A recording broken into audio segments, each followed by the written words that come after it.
Vision 2030, madini ni maisha na utajiri. Waziri Mkuu Dr. Mwigulu Nchemba ameagiza hatua za haraka kurejesha shughuli za biashara kufuatia ajali ya moto ulioteketeza soko la mawasiliano simu 2000 lililopo katika kata ya Sinza wilaya ya Ubungo jijini Dar es Salaam.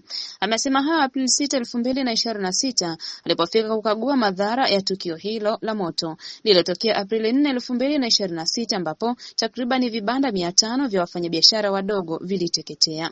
Akizungumza na wafanyabiashara hao, Waziri Mkuu amesema serikali inaendelea kufuatilia kwa karibu tukio hilo na itatoa kauli rasmi baada ya kukamilika kwa uchunguzi wa kina ulioelekezwa na Rais wa Jamhuri ya Muungano wa Tanzania, Mheshimiwa Dr. Samia Suluhu Hassan. Tuanze na hili la kusafisha. Mheshimiwa Mkuu wa Wilaya, ulisema wafanyabiashara wa hapa, we kama mwenyekiti wao umewasilisha ombi kwamba hili eneo lisafishwe ili basi waweze kuendelea na hatua ndogo ndogo za kuweza kufanya kile kilicho kidogo hapa na pale ili maisha yaweze kusonga. Mkurugenzi, ukitoka hapa leo wakati unamalizia sikukuu, umalizie na mipango, kesho hapa pote pasafishwe.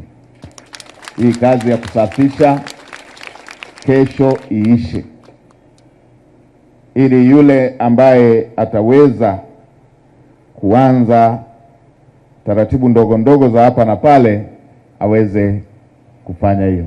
Mkurugenzi, tumeelewana bwana? Litakushinda hili? Hebu mpeni mic mkurugenzi, tupe uhakika huo.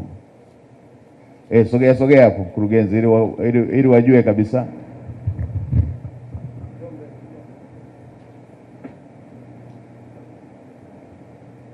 Nimesemaje mkurugenzi? Mheshimiwa Waziri Mkuu, umesema kesho kazi ya kuondosha hizi takataka ikamilike yote kesho. Linakushinda hilo? Hapana, ilishindi. Mpaka saa 12 jioni kila kitu kitakuwa sawa. Haya, hilo tumekubaliana, limeisha. Mheshimiwa Mkuu wa Mkoa, tumepokea pia ombi linalohusiana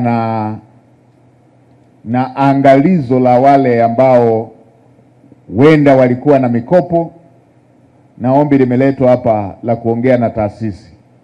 Lakini pia hili liende sambamba na kwamba baada ya kuwa tumesafisha na baada ya kuwa tumetengeneza upya utaratibu wa angalau biashara ziendelee hapa, Mkuu wa Mkoa, pateni ile orodha. Nadhani Mheshimiwa Mkuu wa Wilaya, kwa sababu ndo mwenyekiti wao, pia mnaweza mkapata orodha ya wote wale na kuzijua taasisi ambazo walikuwa wameongea nazo, ili tuweze kwenda mahususi kabisa kwenye taasisi zinazohusika. Jambo hili lililotokea lijatokea kwa kificho, hata hizo taasisi zinajua kwamba kuna jambo la dharura limetokea hapa, na sisi ofisi ya Waziri Mkuu tutaungana nanyi kuweza kuongea na hizo taasisi. Lakini pia mkurugenzi, sasa kwenye mikopo mipya, nenda kaangalie una akiba gani, una ukoko gani, ili hawa wenzetu ambao mitaji yao imeungua na mstahiki meya huko hapa, tufanye kipaumbele na tuwagawie haraka wale ambao wana hizo biashara na tunatambua kabisa kwamba mitaji yao imeungua hapa. Tuna jambo la stendi. Natambua kulikuwa na mjadala unaendelea. Kwa kuwa katibu mkuu uko hapa na mkuu wa mkoa, waitisheni wadau wote na wale wanaofanya design ya ile eneo, kuanzia kule kunakojengwa, hapa palipojengwa, pale panapojengwa, waitisheni wiki hii, hizi siku 4 zilizosalia za wiki hii, mmalize kuliamlia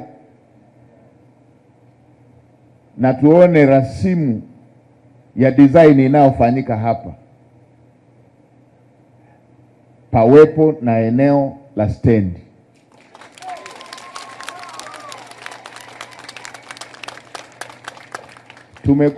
Tumekuwa na haya matatizo ya kujumuisha mambo muhimu tunapo design masuala yetu haya ya miundombinu.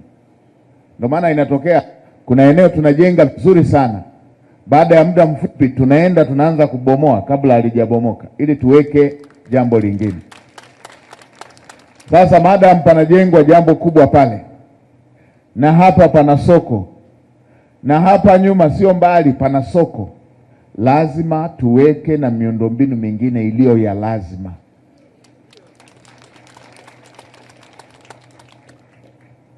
Kama nafasi haitoshi, tufidie maeneo mengine, lazima stendi ipatikane, kwa sababu stendi inaendana na biashara.